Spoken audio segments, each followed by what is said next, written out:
మూసీ బాధితులతోటి BRS working president KTR మాట్లాడుతున్నారు. ఇప్పుడు లైవ్ చూద్దాం. అందరికీ నమస్కారం అమ్మా. న్యూ అంబేద్కర్ నగర్ నుంచి మీరందరూ ఇదేగా చెప్పేది, అందరు ఇల్లు పోతానే కాపాడాలి, ఆపుకోవాలి, మేము ఎక్కడికి పోయేది అంతే కదా. న్యూ అంబేద్కర్ నగర్ నుంచి, న్యూ తులసిరామ్ నగర్ నుంచి, మొత్తం లంకలోని వివిధ ప్రాంతాల నుంచి వచ్చిన మా ఆడబిడ్డలందరికీ, అన్నదమ్ములందరికీ, हमारे भाइयों बहनों सबको, और मंच में शामिल हमारे अंबरपेट के एमएलए साहब, कहाँ जाऊं, अच्छा बीच में आ रहा है, ठीक है.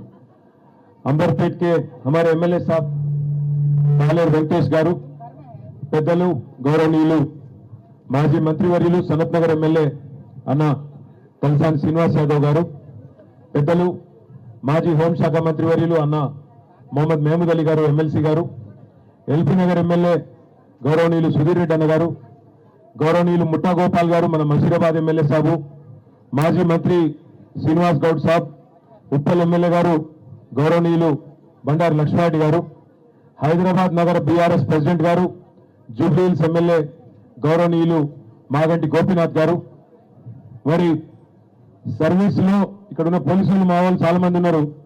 మీ అందరికీ బాస్ గా పనిచేసిండు ఆయన, డైరెక్టర్ జనరల్ ఆఫ్ పోలీస్ గా పనిచేసి ఆ వాలంటరీ రిటైర్మెంట్ తీసుకొని ఈరోజు ప్రజాసేవలో విచ్చేసిన గౌరవనీయులు ఆర్ఎస్ ప్రవీణ్ కుమార్ గారు, తమ్ముడు బాల్కా సుమన్ గారు, కార్తిక్ రెడ్డి గారు, మరి గౌరవనీయులు హుజూరాబాద్ ఎమ్మెల్యే తమ్ముడు కౌశిక్ రెడ్డి గారు, భూపాలపల్లి మాజీ ఎమ్మెల్యే గౌరవనీయులు రమణారెడ్డి గారు, అదేవిధంగా మన ఎల్లారెడ్డి మాజీ ఎమ్మెల్యే सुरेंद्र गारू, हमारे सबके चाहिए सोहेल भाई, और मंच में शामिल हमारे कॉर्पोरेटर सारे लीडर వెంకట రెడ్డి అన్న, అదేవిధంగా మా ఎమ్మెల్సీ నవీన్ కుమార్ రెడ్డి, గెల్లు సీను, మా కార్పొరేటర్లందరికీ పేరు పేరున ఏదో పేరు చెప్పలే, వాళ్ళు మనసులో తిట్టుకోరి బయట గిట్టకోరి అని చెప్తూ, మరి కెమెరాలు అజిత్ రెడ్డి, విక్రమ్ రెడ్డి అందరి పేర్లు చెప్తారు పైగా.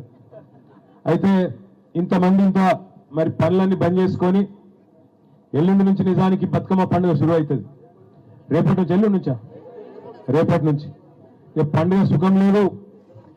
పెద్దలకి ఇవాళ బియ్యం ఇచ్చి రేపటి నుంచి పండుగ, బతుకమ్మ పండుగ చాలు కావాలి. 10 రోజుల దసరా, తెలంగాణలో అన్నిటికన్నా పెద్ద పండుగ అంటే దసరా.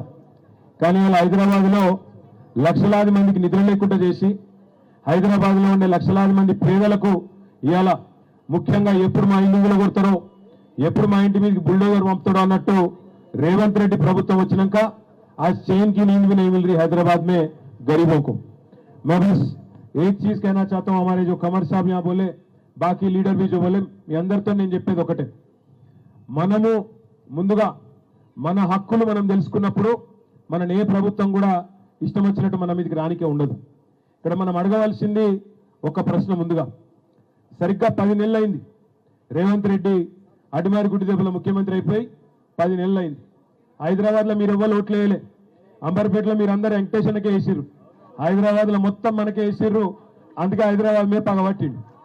ఏమో నాకు ఒక్కరు ఓట్లు వేయలే, ఈ గరీబ్ వాళ్ళందరూ కాంగ్రెస్ ఖిలాఫ్ ఉన్నారు, ఇట్లనన్నా చేసి వీళ్ళను కూలగొట్టి ఆగం చేయాలి మీ బతుకులని చెప్పి ఇలా పగబట్టిండు రేవంత్ రెడ్డి. కానీ ఒక్కసారి యాద్ చేసుకోండి, ఏం చెప్పిండు 10 నెలల ముంగట. అప్పుడు ఇక్కడ ప్రచారంకి వచ్చిండు, తిరిగిండు, ఏం చెప్పిండు, కేసీఆర్ 2000 పింఛన్ ఇస్తుండు, ఇంట్లో అవ్వనో అయ్యనో ఇద్దరు ఒకరికే ఇస్తుండు, ముసలవ్వకో ముసలోన్కో. నేను ముఖ్యమంత్రి కాగానే ముసలోన్కి ఇస్తా, ముసలయ్యకి ఇస్తా, ఇద్దరికి ఇస్తా. కేసీఆర్ 2000 ఇస్తా అన్నాడు, నేను 4000 ఇస్తా. అవ్వకేమో అత్తకేమో 4000, కోడలుంటే కోడలకు 2500, 2500 ఇస్తా. చెప్పిండలే ఇవన్నీ 6 గ్యారెంటీలు అన్నాడా? ఇంటింటికి దస్కత్ పెట్టి పంపించిండా? వచ్చినాయా 2500, 4000 వచ్చినాయా? వచ్చినాయండి సీక్రెట్కి. ఇక్కడ ఏమన్నా రాకపోతే రాలేని గట్టిగా ఎప్పుడు వచ్చినాయా, రాలేదా? కేసీఆర్ 1,00,000 రూపాయలు ఇస్తుండే లగ్గం చేసుకుంటే పేదోళ్ళు, నేను మీదికెళ్ళి తులం బంగారం ఇస్తా అన్నాడు. వచ్చిందా తులం బంగారం? తులం ఇనుమని వచ్చిందా మీకు? బంగారం రాదు, ఇనుము రాదు, మనుగుడు రాదు. ఇంకెన్ని కథలు చెప్పిండు. రైతులకు కేసీఆర్ 10,000 ఇస్తుండు, నేను 15,000 ఇస్తా అన్నాడు. ఇచ్చిందా ఎవరికైనా రైతులకు? 6 గ్యారెంటీలు 100 రోజులు అన్నాడు, 300 రోజులైంది, 300 రోజులైంది ఇప్పటికి. వచ్చినాయి ఒక్కలకన్నా ఒక బుడ్డ పై సంబంధించేమో బుడ్డ పైసి మూసీ మే లూటో ఢిల్లీ మే బాటో. మూసీల నట 1,50,000 కోట్ల రూపాయలతోని, 1,50,000 కోట్లు, 1,50,000 రూపాయలు కాదు, 1,50,000 కోట్లు అంటే ఎంతనో ఎరికేనా? మన రాష్ట్ర బడ్జెట్లో సరిగ్గా సగం. మన రాష్ట్ర బడ్జెట్లో సరిగ్గా సగం పైసలు పెట్టాట మూసీలో 55 కిలోమీటర్లు ఉద్ధరించి దీన్ని ఒక అద్భుతమైన లండన్ లెక్క చేసి ఇక్కడ ఉన్న గరీబ్ వాళ్ళందరినీ తీసుకుపోయి జంగల్లో వారిస్తారట.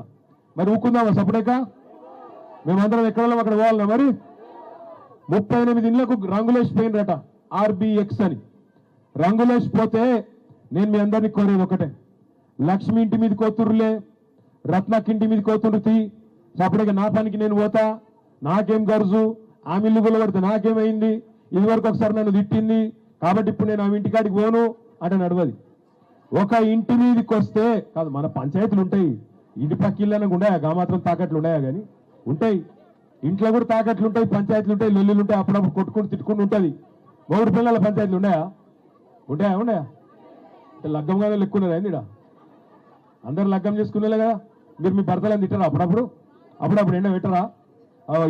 అదన్నీ ఇంట్లోనే చూసుకోవాలి. బయట వస్తే ఊకుంటామా మన మీదకి? ఇది కూడా గంతే. మీ లంక మీదకి బుల్డోజర్ వచ్చినా, ట్రాక్టర్ వచ్చినా ఇవి రానియకుండా ఇక్కడనే కంచె అడ్డం పెట్టుండ్రి, మొత్తం అందరూ వచ్చి తలుకోండి. ఆ డ్రైవర్ని అడుగుండ్రి, ఆ బుల్డోజర్ డ్రైవర్ను, అన్న నీకు కొంపున్నదా? నీకు ఇంటికాడ పిల్లలు ఉన్నారా? భార్య ఉన్నదా? నీ ఇంటి మీదకి ఎవరైనా బుల్డోజర్ చేస్తే నువ్వు ఊకుంటావా అని అడుగుండ్రి.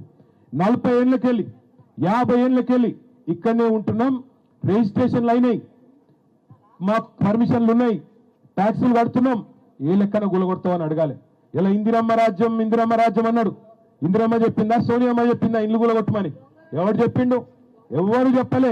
ఇందిరమ్మ రాజ్యం ఇల్లు కట్టిస్తా అన్నావు, ఇల్లు గులగొడతా అని చెప్పలే.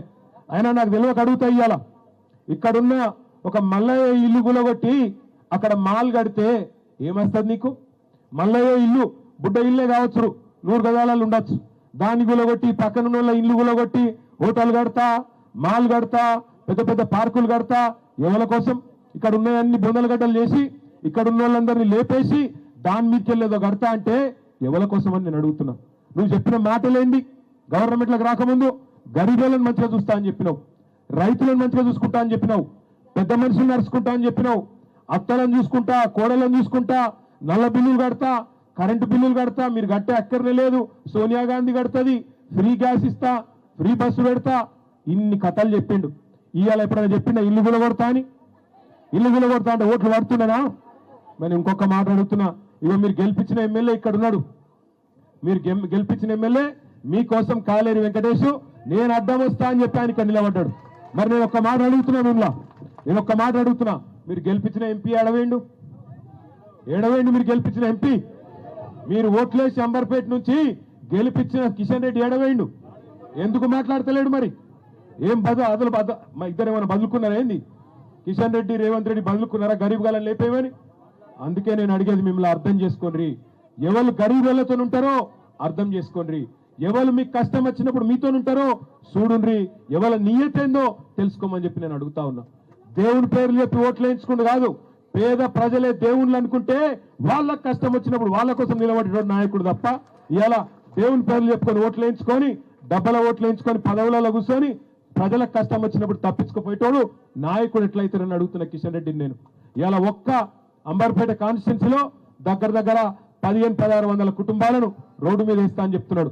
నేను వెంకటేశ్వర చెప్తున్నా, బయటికి చెప్పే లెక్కలు వేరున్నాయి, లోపల లెక్కలు వేరే అలాగే ఉన్నాయి. బయటికి ప్రభుత్వం చెప్తుంది దగ్గర 18,000-20,000 మంది పోతారని చెప్తుంది, కానీ లోపల లెక్కలు వేరే ఉన్నాయి. దగ్గర 40,000 మందిని, 40,000 కుటుంబాలను, అంటే దాదాపు 1,50,000-2 లక్షల మందిని రోడ్ల మీద వారేసే ప్రయత్నం ఈ మూసీ ప్రాజెక్టు. ఎవడు అడిగిండి అసలు నేను మూసీ ప్రాజెక్టు చేయమని? గరీబులకు 2,500 ఇస్తాను, అది ఈమని అడుగుతున్నారు. మాకు బతుకమ్మ చీరకు కేసీఆర్ ఉన్నప్పుడు చీర పెడుతుండే, నువ్వు 2 చీరలు పెట్టి నేను కాదన్నాడు ఎవడన్నా? రంజాన్కు కేసీఆర్ ఉన్నప్పుడు తోఫా వస్తుండే గరీబులకు, ఇప్పుడు అది కూడా దిక్కులేదు. క్రిస్మస్కు కానుక వస్తుండే, అది దిక్కులేదు. సర్కార్ దవాఖాన కాన్పుకోతే కేసీఆర్ కిట్ ఉంటుండే, అందులో అన్ని సౌలతులు ఉంటుండే, ఇప్పుడు అది కూడా బంద్ అయింది. ఒకటి కాదు, బతుకమ్మ చీరలు వచ్చినాయని అడుగుతుండే సీనన్న. ఇదివరకు మంచిగానే ఉన్నాయి, సీరియల్ బాగాలేకుండానా? బాగానే ఉండేనా? ఇప్పుడు సీరియల్ లేదు, రైకే లేదా? రేవంత్ రెడ్డిని నమ్ముకుంటే అవి కూడా పోతాయి ఆయన గంటలు లంగవాడు. నేను మిమ్మల్ని అడిగేది ఒక్కటే, గరీబులకు పని చేయమని గద్దెనెక్కిస్తే గద్దెలెక్క అయ్యాల గరీబుల ఇల్లు కూడా కొడతా, నేను మిమ్మల్ని ఖతం చేస్తా, మిమ్మల్ని రోడ్డు మీద వాడేస్తా అంటే చూసుకుంటా ఊకునేందుకు మేము ఇవ్వాలని కూడా సిద్ధంగా లేము. మీతో పాటు భుజం భుజం కలిపి మేమే ఇక్కడికి వచ్చి అడ్డుకుంటామనే మాట కూడా నేను విజ్ఞప్తి చేస్తా ఉన్నా. దయచేసి మీరు ఐకమత్యంగా ఉండండి. మీరు వాట్సాప్ గ్రూపులు పెట్టుకోండి. ఇక మా తమ్ముళ్ళు చాలా మంది ఇట్లా ఫోన్లు పట్టుకొని ఉంటారు, ఆడబోతాడా అన్నా సెల్ఫీ సెల్ఫీ అంటారు. అరే సెల్ఫీలు మళ్ళీ దిగుదాం కానీ ముందు వాట్సాప్ గ్రూపులు కట్టుండ్రి. గ్రూపులు కట్టి ఒక్కళ్ళింటి మీదకి వస్తే ఒక బటన్ ఒత్తితే అందరు ఊరుకొచ్చేటట్టు మంచిగా తయారు కానీ ఎక్కడో లక్కడ. ఎందుకంటే ఎప్పుడు వస్తారు ఎరికే, నాకెరికే మీకెరికే. అందరూ పనికి పోయినప్పుడో ఇళ్ళల్లో ఎవరు లేనప్పుడో పోలీసులను 500-600 మందిని పెట్టుకొని ఇష్టం వచ్చినట్టు వస్తారు. వచ్చినప్పుడే మనం కనుక ఐకమత్యంగా ఉండి గట్టిగా నిలబడి ఏం సంగతి అని అడగాలి. నేను ఇంకొక మాట కూడా మీకు ఆలోచించమని కోరుతున్నాను. ఇప్పుడు నరేంద్ర మోడీ ఉన్నాడు ప్రధానమంత్రి. ఆయన ఎక్కడెక్కడ ఉత్తర భారతదేశంలో అదేంటది గంగా నది మీద ఒక ప్రాజెక్టు తీసుకున్నాడు. గంగాను శుద్ధి చేయాలనేది ప్రాజెక్టు తీసుకున్నాడు. 2400 కిలోమీటర్ల పొడవు ఆ ప్రాజెక్టు. 2400 కిలోమీటర్ల పొడవు మీద నమామి గంగా అనే ప్రాజెక్టు తీసుకున్నాడు. దానికి మోడీ సర్కార్ ఇప్పటిదాకా ఖర్చు పెట్టింది 20,000 కోట్లు. 20,000 కోట్లు 2400 కిలోమీటర్లు. కానీ రేవంత్ రెడ్డి ఎంత గొప్పోడు ఎరికేనా, మూసి మొత్తం ప్రాజెక్టు 55 కిలోమీటర్లట. ఏడ ఆడికెళ్ళి మంచిరేవుల కాడికెళ్ళి ఇక్కడ కింద నాగోల్ దాకా ప్రతాప సింగారం దాకా 2400 కిలోమీటర్ల గంగకేమో 20,000 కోట్లట. కానీ రేవంత్ రెడ్డి ఎంత గొప్పోడంటే 55 కిలోమీటర్ల మూసీకేమో 1,50,000 కోట్లు ఖర్చు అవుతుందట. 1,50,000 కోట్లు. మరి మన ప్రభుత్వంలో ఉన్నప్పుడు మనం కూడా ఒక దశలా ఆలోచన చేసినాం. జర వెనకకెళ్ళి ఉర్రకుర్రవి. మన ప్రభుత్వం ఉన్నప్పుడు మనం కూడా ఏమైనా కొద్దిగా మంచిగా చేద్దామా మూసి నేను ఆలోచన చేసి 4,000 కోట్ల రూపాయలతోని మొత్తం శుద్ధీకరణ ప్లాంట్లు పెట్టినాం. మీ అంబర్పేటలో కూడా 300 MLDల ప్లాంట్ పెట్టినాం ఒకటి. ఎందుకంటే మన ఇళ్లకి వెళ్ళొచ్చే మురికి నీళ్ళు ఏవైతే ఉంటాయో డ్రైనేజ్ నీళ్లు, ఆ డ్రైనేజ్ నీళ్లను మంచిగా చేసి మూసిలోకి ఇడిచి పెడతానన్నా ఈ దోమలు గీమలు బంద్ అవుతాయి, పిల్లగాళ్లకు ఆరోగ్యాలు దెబ్బతినకుంటుంటాయని చెప్పి హైదరాబాద్లో 100%, 1-2 కాదు 100% మురికి నీటిని శుద్ధి చేసేందుకు 4,000 కోట్లతోని ప్రాజెక్టులు చాలు చేసినాం. దగ్గర పడ్డాయి, అయిపోయినాయి. మీ అంబర్పేటలో ఎస్టీపీ కూడా 300 MLD ఎస్టీపీ పూర్తి చేసినాం. అంటే శుద్ధి చేసే పని పూర్తి చేసినాం. దాంతోపాటు ఇంకొక పని చేసినాం. మూసీ మీద మీ సౌలత్ కోసం అప్పుడప్పుడు మూసారం బాగా మునుగుతుండే, అందుకే ఏం చేసినాం, హై లెవెల్ బ్రిడ్జులు 15 బ్రిడ్జులు మంజూరు చేసినాం 545 కోట్లతో. అట్లా ప్రజల కోసం ఆలోచన చేసినాం. పేదవాళ్ళ కడుపు కట్టకుండా ఇక మా సుధీర్ రెడ్డి ఎడవాయన ఇడున్నాడు. ఇక సుధీర్ రెడ్డి సాబు చైర్మన్ ఉండే దానికి మూసీ రివర్ డెవలప్మెంట్ కార్పొరేషన్, ఆయన నాయకత్వంలోనే చేసినాం.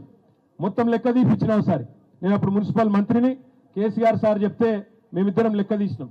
సుధీర్ అన్న వచ్చి చెప్పిండు, అన్న వాస్తవం చెప్తున్నా చాలా మంది పేదోళ్ళకి డిస్టర్బ్ అవుతుందన్నా, మరి మనం ఆలోచించాలే, కరెక్ట్ కాదన్నాడు.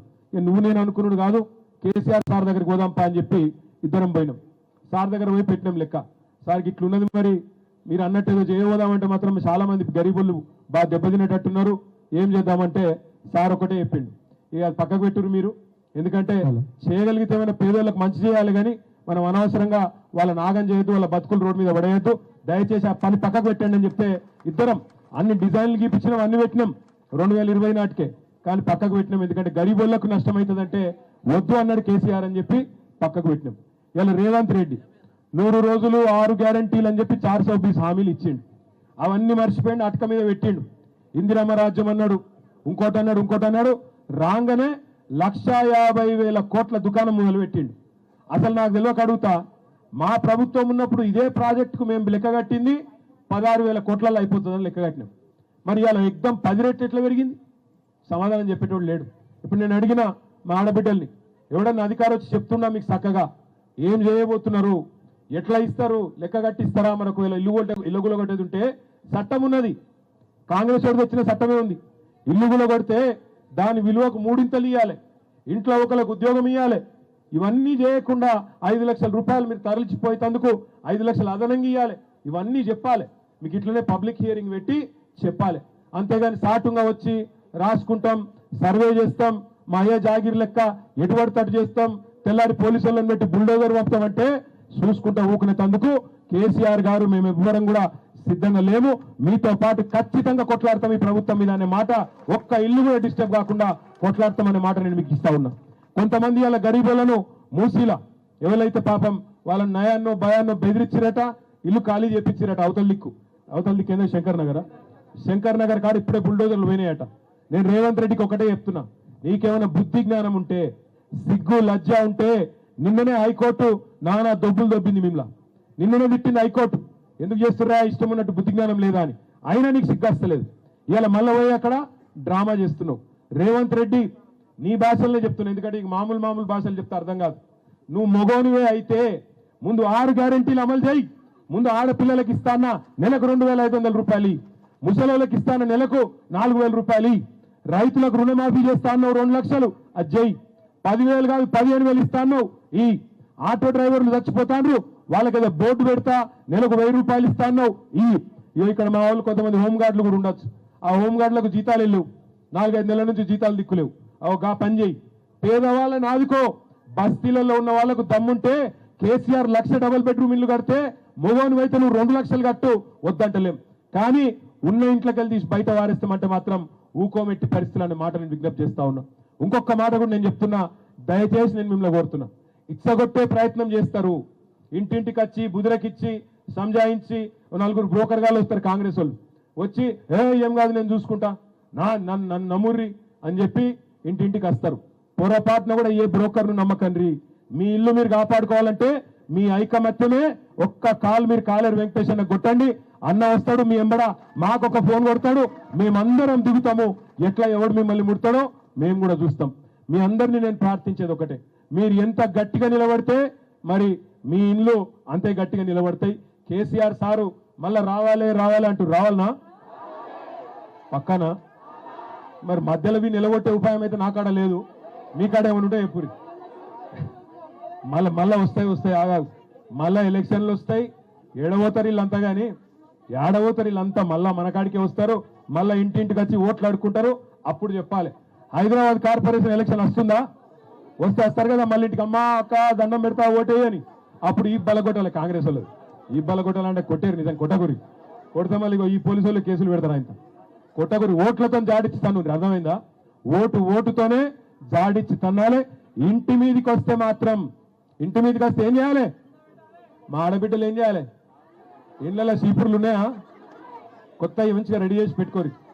సీపుర్లు తీసి ఒక సాకల ఐలమ్మ లెక్క, ఒక రాణి రుద్రమ్మ లెక్క సీపుర్లు తీసి రోకళ్ళు తీసి బయట నిలబడుర్రి. ఎవడు వస్తారో చూద్దాం. ఇక పక్క ఒకటి మాత్రం పక్క, మీ హక్కులు మీ దగ్గరికి వెళ్ళి గుంజుకునే దమ్ము ఏ నాయకుడికి లేదు. మీ కండగా కేసీఆర్ నాడు, కేసీఆర్ తయారు చేసిన మేమందరం ఉన్నాం. మీ ఇల్లు పోకుండా చూసుకునే బాధ్యత మాది, మీకందరికి అండగా ఉండే బాధ్యత మాది. గట్టిగా ఉండుండ్రి. మీరు మొగోళ్ళు సిపాయిలు మీరందరూ ఫోన్లు పట్టుకొని అవతల వడకుర్రి, జర్రా ఇంటి మొఖాన్ని ఉండుండ్రి, ఇల్లు కాపాడుకోండి. బ్యానర్లు పట్టుకున్నట్టు కాదు, ఫోన్లలో వెంటనే ఫోన్లు కొట్టాలి, రెడీ ఉండాలి. మీ చుట్టాలు గిట్టాలు అందరిని పిలుచుకోవాలి.